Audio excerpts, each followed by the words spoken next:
et bienvenue sur une nouvelle vidéo des lectures de Pipin. J'espère que vous allez bien. Comme le prouve cette magnifique veste top moumoute en tartan que j'adore et qui est parfaitement chaude pour cette période presque hivernale vu les températures qu'il y a dehors, je vais vous parler, comme j'avais fait précédemment pour une pile de mood automnal, une pile pour mon mood hivernal. Parce que certes, il y a le Cold Winter Challenge où j'ai déjà fait une petite pile avec des livres plus ou moins hivernaux qui peuvent rentrer dedans, mais j'ai également envie de vous présenter des livres qui me font envie, que j'ai déjà lus ou que j'ai envie de découvrir pour l'hiver parce que, je ne sais pas, je trouve que leur ambiance fait hivernale ou donne envie de se cocooner au coin du feu ou de le déguster avec un bon café bien chaud, je ne sais pas. Toute une ambiance parfaite au coin du feu ou en écoutant la pluie tomber ou en regardant la neige tomber. Des lectures pour le Noël, pour l'hiver, qui vont nous glacer peut-être même le sang. Bref, une pile à mood, une pile où vous pouvez piocher, regarder, écouter, tout ce que vous voulez, mais pour avoir un coin lecture détend. Alors commençons tout de suite avec ces recommandations. Alors c'est vrai qu'en premier lieu, grâce à Margot Liseuse, j'ai découvert énormément de livres en rapport avec l'hiver, qui est une saison qu'elle aime beaucoup. Et notamment, il y avait Un bûcher sous la neige qui me donnait vraiment envie de le découvrir. Parce que c'est vrai que le titre et la couverture font un thème un petit peu hivernal, avec une sorcière qui est condamnée au bûcher et qu'un prêtre va écouter la confidence, la confession qu'elle va lui faire avec son histoire et déceler si c'est réellement ou non une sorcière. Et ce récit a l'air vraiment passionnant, j'ai envie de le découvrir et je pense que de par son titre, la période hivernale serait vraiment l'idéal pour le découvrir. Ça a l'air en tout cas passionnant. N'hésitez pas à échanger avec moi dans les commentaires, dites-moi si vous avez déjà lu ces livres, est-ce qu'ils vous ont plu, si vous les avez lus, et s'il y en a un qui sort du lot parmi ceux que je vous présente, n'hésitez pas à me le dire également pour qu'il fasse un petit pop en tête de liste pour que je le découvre moi aussi. Sinon, derrière ma tête, vous avez la saga La Passe-Miroir, et le premier s'appelant Les fiancés de l'hiver. Franchement, il est parfait pour la période hivernale. Moi j'en suis au tome 2, j'ai très envie de découvrir la suite, et je pense que pareil, l'hiver c'est la période idéale pour le lire. Ne me demandez pas pourquoi, peut-être en rapport avec le titre du tome 1, c'est possible, qui sait. Mais je pense que comme il y a cette confrontation entre les pôles chauds et froids, avec ces personnages qui vivent dans des contrées parfois glacées, j'ai bien envie de les lire en hiver et de découvrir le tome 2 parce que depuis le temps que j'ai ce coffret et je n'ai toujours pas avancé dans ma lecture, il est temps que je me bouge parce que c'est une saga que j'aime beaucoup et que j'ai envie de découvrir la suite. Ensuite, il y a le titre Des nuits de sang et d'étoiles que vous avez déjà vu passer dans ma pile du Cold Winter Challenge de cette année parce que j'ai envie de le découvrir et une fois de plus grâce à Margot Liseuse. Il m'intrigue. La couverture est à la fois belle, sombre et enneigée, donc parfaite je pense pour l'hiver. Et c'est cette histoire d'aurore boréale rouge qui annonce une apocalypse, qui annonce des malheurs, qui annonce un soupçon de fin des temps. Ça me donne envie de le découvrir en hiver avec ces contrées un petit peu scandinaves, ces contrées arctiques qui sont parfaites pour les longues nuits d'hiver. Je pense que ça doit être super bien, très intéressant. Un gros pavé par cependant si je ne me trompe pas, donc ce serait chouette de pouvoir le découvrir quand même cet hiver. Ah oui, en parlant d'hiver, il y a aussi le côté un petit peu cocooning, même si je vous ai parlé du côté un peu glaçant jusqu'à présent. L'hiver au coin du feu, avec un plaid bien chaud, avec une boisson chaude également, avec une gourmandise à grignoter en même temps, pourquoi pas. Tout ça, vous allez le retrouver dans le côté cocooning de Mon hiver cosy, parce qu'il ne peut pas y avoir d'hiver sans Mon hiver cosy de Caroline Millet, depuis que j'ai découvert cette autrice, illustratrice, auto-entrepreneuse multitâche qui fait autant des illustrations incroyablement belles qu'un livre terriblement beau, cocooning, gourmand et comme la version automnale, j'ai encore mon marque-page qui vient de se faire la malle, c'est une catastrophe. Bref, il est beau, il est bon également parce que donc il y a des belles illustrations mais également de quoi manger avec des recettes incroyablement délicieuses et le tout une fois de plus empli de bienveillance, de belles couleurs, d'envie de se mettre au coin du feu et de se délecter de ce que Caroline aime et nous propose pour cet hiver. Franchement, il n'y a rien de mieux pour passer un hiver cocooning à souhait. Je vous le recommande, mais les yeux fermés, comme chacun de ces travaux qui sont incroyablement bien. J'ai envie de rester dans le côté un petit peu cocooning, un petit peu joli livre, mine de rien, parce que celui de Caroline est vraiment très très beau, en vous proposant pareil une lecture que je ne connais pas encore, mais qui m'intrigue énormément depuis que je l'ai reçue. Il s'agit de Stories from Snowdonia de Jeremy Angelo, publié chez Twinkle Éditions. Regardez-moi, cette couverture est à tomber, avec ce tartan écossais digne de ma veste, qui est parfaitement en raccord, ce petit corgi trop chou et ce paysage enneigé incroyablement beau. Moi j'adore le dos, franchement, dans la bibliothèque il trône, il est magnifique, il est somptueux avec un jaspage bleu, une présentation tout aussi jolie, et c'est pas la vidéo des marque-pages qui se font la malle, ça peut-être? Donc, comme il veut que je vous le présente, le voici, le marque-page qui va avec, du corgi, et qui est incroyablement beau lui aussi. Et donc, je disais que c'est une ambiance hivernale, enneigée, qui me donne envie de le découvrir en hiver, bien évidemment. Parce que je pense qu'il n'y a pas meilleure saison pour le découvrir que celle qui est représentée sur la couverture, parce que ça a l'air incroyablement doux, mignon, et ça donne donc envie de le découvrir en hiver au coin du feu. Restons dans la maison d'édition Twinkle avec Là où réside l'hiver de Laetitia Arnoux. Pareil, avec une couverture magnifique qui va arriver incessamment sous peu chez moi, donc j'ai très hâte de le découvrir. Un conte hivernal à souhait, puisque Là où réside l'hiver, c'est dans le titre, et parce qu'on va parler également de Jack Frost. Donc, rien de mieux que cette saison-là, cette saison pour l'hiver, cette saison froide et enneigée, rien de mieux pour découvrir Jack Frost et son univers glacial. J'ai très très hâte de le découvrir. Et si on reste encore dans la maison d'édition Twinkle et avec l'autrice Laetitia Arnoux, il y a 25 Faubourgs des Étoiles qui va sortir incessamment sous peu, peut-être même qui sera déjà sorti quand cette vidéo sera publiée, et qui a l'air pareil, parfait à découvrir pour cet hiver. Peut-être même dans la catégorie romance de Noël. Je pense qu'il va y avoir une romance, peut-être pas de Noël, mais ça m'inspire ça en tout cas, cette couverture enneigée, et j'ai envie de la découvrir là aussi. Ça va être une découverte Twinkle cette année, parce que tous les livres que j'ai reçus de chez eux, que j'ai commandés via des campagnes Ulule, me donnent tous envie de les découvrir. Je ne sais même pas par lequel commencer. Ils sont tous incroyablement beaux, incroyablement bien présentés point de vue mise en page. Et c'est vrai que quand on va voir les comptes Instagram des deux auteurs et de la maison d'édition, ça nous donne envie de nous plonger dans l'ambiance de cette maison, parce que tout a l'air incroyablement beau, féerique, et parfait pour cette période hivernale.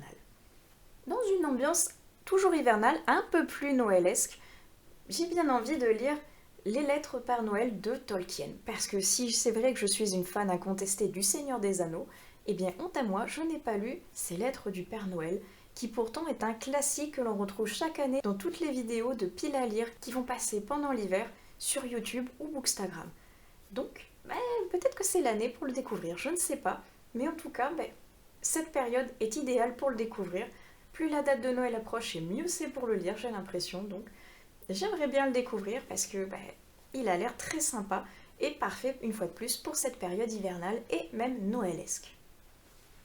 Dans la période hivernale, même si c'est vrai que je ne suis pas très fan d'avoir froid, j'aime énormément regarder les paysages enneigés. Parce que l'hiver, ça nous propose quand même un panel de couleurs blanches, bleutées, presque mauves, scintillantes, qui sont incroyablement belles et qu'on a envie d'immortaliser sur pellicule ou tout du moins en souvenir. Et pour ça, rien de mieux que Pete Fromm avec son Nature Writing dans les Appalaches ou dans le Montana ou dans les montagnes enneigées aux États-Unis, notamment avec Indian Creek, parce que celui-ci, je pense qu'il est parfait à lire pour cette période de l'année. Les autres de Pete Fromm ont l'air très sympas aussi, j'aimerais beaucoup découvrir cet auteur cette année, et pourquoi pas avec ce titre-ci, parce que pour l'hiver, franchement, il a l'air idéal. Et en parlant de jolis paysages enneigés, que pensez-vous de celui-ci? Il fait envie, non? Moi je le trouve terriblement attrayant. j'ai envie de me perdre dans ce chalet au milieu de ces montagnes et de cette forêt enneigée et de le lire bien au chaud par contre au coin du feu. Il a l'air très sympa. J'ai envie de dire que c'est un Tinamuir, donc, qui va être parfaitement, je pense, cocooning, parfaitement lecture doudou comme celle que j'ai lue précédemment et que j'ai beaucoup aimée de l'autrice. J'ai bien envie de me perdre dans celui-ci pour cet hiver parce qu'il a l'air très très sympa. Et rien de mieux qu'une petite romance au coin du feu. Oui, c'est bien moi qui vous dis ça, vous ne rêvez pas. Mais c'est un roman de Tina Muir que je ne connais pas et que j'ai très très envie de découvrir. Et dans une ambiance toujours au coin du feu, je ne sais pas pourquoi, il pouvait très bien se lire, je pense, dans la période automnale parce que le lire avec la pluie qui tombe le long d'une vitre, ça avait l'air très sympa aussi, mais dans une ambiance un petit peu hivernale, un petit peu mystérieuse, un petit peu brumeuse au coin du feu, je trouve que lire les aventures de Sherlock Holmes, c'est parfait. Des cosy mysteries un petit peu comme ça, un petit peu d'époque, un petit peu brumeux, qu'on ne sait pas ce qui se passe. Ça me donne envie de les lire en hiver au coin du feu. Je ne sais pas, et je trouve que l'ambiance s'y rapporte. En plus, cette édition est absolument sublime. Et édition que vous pouvez trouver uniquement en hiver pendant la période de Noël. Donc, franchement, il est absolument raccord avec une pile à mood hivernale. Donc pourquoi pas découvrir ou redécouvrir Sherlock Holmes au coin du feu avec son éternel coéquipier, le Dr Watson. Il en va sans dire que les nombreuses adaptations seraient parfaites pour pouvoir intégrer les histoires pleinement de manière cinématographique ou littéraire.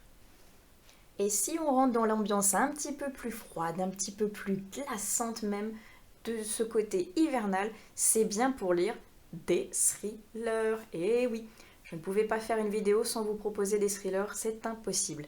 Et franchement, celui-ci, non seulement il est beau, mais en plus, il a un titre parfait. Il s'agit de Temps glaciaire de Fred Vargas, et cette édition magnifique, en hardback, en format poche, avec un jaspage noir sublime, c'est j'ai lu qu'il a fait, c'est du soft touch. Je suis absolument ravie. Et cette édition, je suis tombée en admiration devant. Elle était en très belle présentation dans la librairie où je suis allée. Et je me suis dit, je n'ai jamais lu encore de Fred Vargas, honte à moi. Et celui-ci a l'air parfait, et pour découvrir l'autrice, et pour le lire en hiver. Parce qu'il a l'air parfait pour la période. En tout cas, il en porte le nom. Donc, j'ai très très envie de le découvrir parce que déjà, rien que l'objet livre m'avait séduite. On reste dans le côté froid, on reste dans le côté thriller avec Crimes inavoués de Margot Dalton, publié chez Mira Éditions. Pourquoi ? Parce que, une fois de plus, la couverture, des moufles enneigés et ensanglantés. Parfait pour la période hivernale, parfait pour la découvrir au coin du feu, pour frissonner et proposer une fois de plus des thrillers qui ont l'air très très chouettes. Celui-ci, je l'ai emprunté à ma mère qui l'a trouvé chouette, donc j'ai très très envie de le découvrir parce que je ne le connais absolument pas. On reste dans le côté glaçant, je vous ai prévenu, j'aime beaucoup lire des thrillers et encore plus pendant la période hivernale, avec Le Cri de Nicolas Beuglé. Parce que cette couverture hivernale, franchement, ça donne pas envie, pareil, d'aller dans un chalet enneigé, un sanatorium. Je ne sais même pas ce qui est sur la couverture, je ne veux pas le savoir tant que je n'aurai pas ouvert la première page. Mais en tout cas, j'ai très très envie de découvrir cet auteur, ce texte-ci, et de le lire en période hivernale. Pareil, dans un registre un petit peu sombre, un petit peu sanglant, un petit peu conte cruel de Noël, j'ai bien envie de lire Casse-Noisette. La version des contes remixés en version très très dark. Ah, j'aime beaucoup Casse-Noisette. Je trouve que c'est un conte très mignon de base. Et là, la version un petit peu sanglante, un petit peu noire, un petit peu, je ne sais pas, décalée par rapport à la version que je connais de version enfance, on va dire.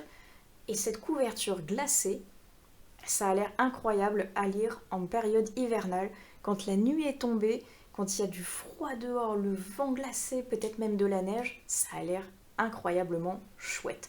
J'ai très très hâte de le découvrir parce que je ne connais pas encore cette série de contes remixés en version dark. et Casse-Noisette m'attire tout particulièrement.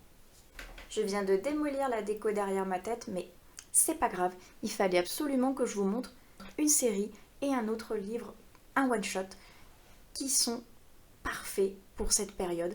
Ça a été des coups de cœur pour moi, ils étaient parfaits pour la période hivernale. On commence par le one-shot, avec, sans surprise, un Tinamuir et la dernière Anastasia. Le premier roman avec lequel j'ai découvert la plume de l'autrice et qui depuis, je suis sous le charme pour le moment à toutes les autres lectures que j'ai fait.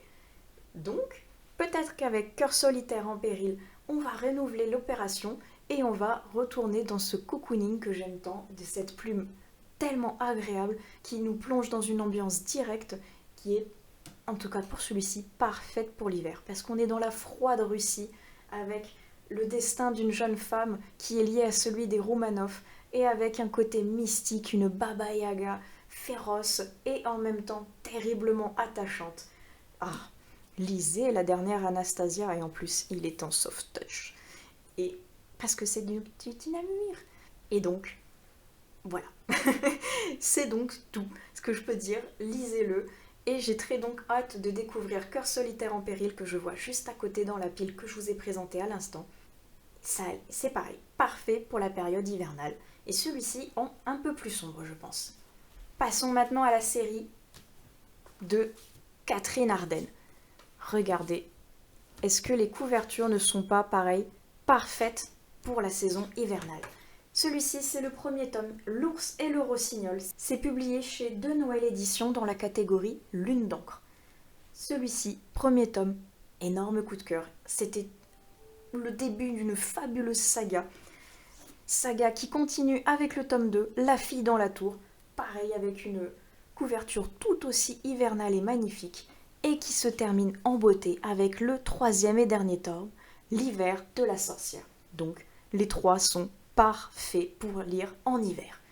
Et on est dans une froide Russie là aussi, mais une Russie des temps anciens, là où le folklore est encore très vivace, mais qui tend à disparaître parce que la chrétienté vient essayer de le piétiner et de le remplacer.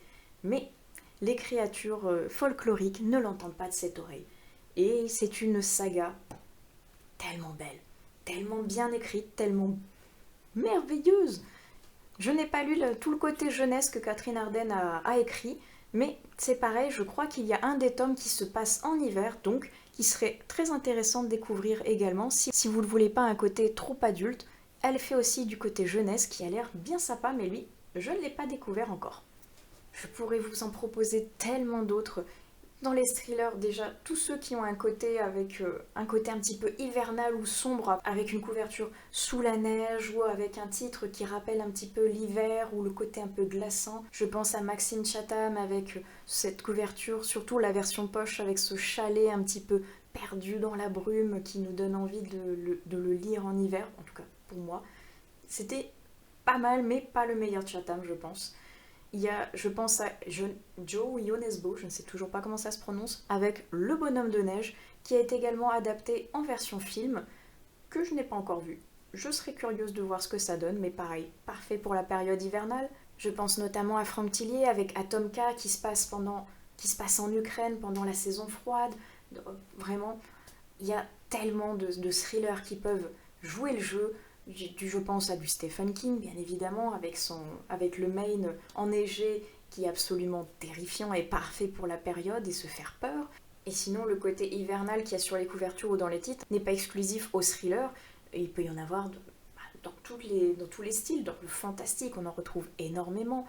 Je pense à La Croisée des mondes qui se passe beaucoup dans le côté hivernal.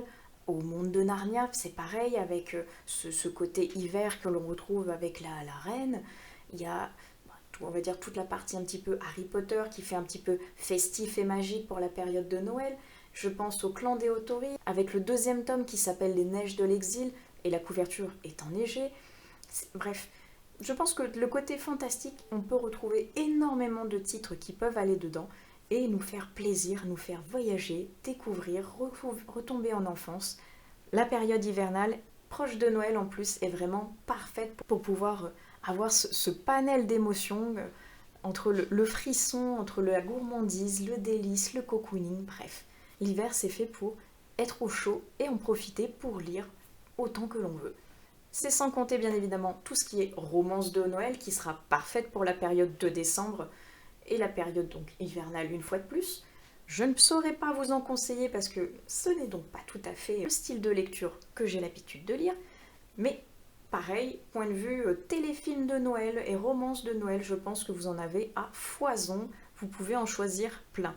Et en film de Noël, comme dirait l'enluminé, Nakatomi Tower avec Piège de cristal, parfait pour la période hivernale.